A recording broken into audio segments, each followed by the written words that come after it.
তারা প্রকৃতির কোলে কোন জায়গার মধ্যে একটু বসে সময় কাটায় এবং আড্ডা দেয়। তো কথা বলতে বলতে আমাদেরকে নিয়ে চলে আসছে সানপুর গ্রামের উত্তরে ফসলের মাঠে, যেখানে রয়েছে প্রকৃতির অপরূপ সৌন্দর্য একটা ইজুল গাছ।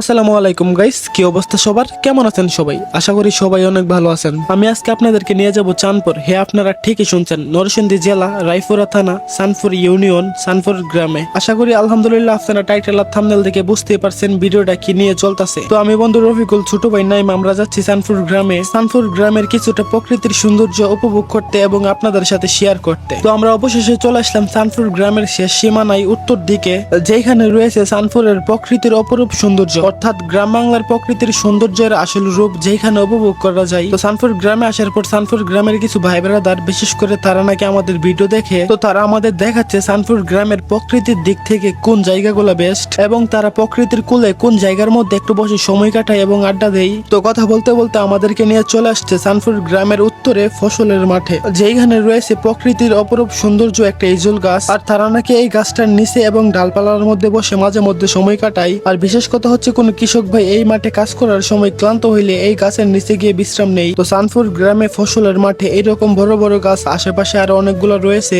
যেই গাছগুলো প্রকৃতির সৌন্দর্যে চাঁদপুর গ্রামকে গ্রাম বাংলার ভাবে একটু অন্যরকম ভাবে আকর্ষিত করে। আমার মতে চাঁদপুর গ্রাম প্রকৃতির দিক থেকে একটু অন্যরকম ভাবে সুন্দর, আপনারা না আসলে কখনই বুঝতে পারবেন না। চাঁদপুর গ্রামে প্রকৃতির দিক থেকে গ্রাম বাংলা হিসাবে এত সুন্দর সুন্দর গাছপালা এবং মাঠ রয়েছে। তো আমরা অনেকক্ষণ চাঁদপুর সময় কাটানোর পর অবশেষে চলে যাচ্ছি আমাদের নিজ নিজ গন্তব্যে। বিশেষ করে আজকে চাঁদপুর গ্রাম বাংলায় প্রকৃতির সাথে আমার সময়টা অনেক ভালোভাবে কাটছে। অবশেষে চলে আসলাম লালপুর নৌকাঘাট, এখান থেকে আবার রওনা দিব বাড়ির উদ্দেশ্যে। তো আজকের মতো এখানেই ছিল আমার ছোট্ট ব্লগ। পরবর্তী কোন এক ভিডিওতে আপনাদের সাথে দেখা হবে। আর হ্যাঁ, আপনার গ্রামের নামটা অবশ্যই কমেন্ট বক্সে বলে যাবেন, ইনশাল্লাহ একদিন আপনার গ্রাম থেকে ঘুরে আসবো। দেখা হচ্ছে নতুন কোনো এলাকায়, নতুন কোনো গ্রাম বাংলায়, নতুন ব্লগে। সবাই ভালো থাকবেন, সুস্থ থাকবেন, আল্লাহ হাফেজ।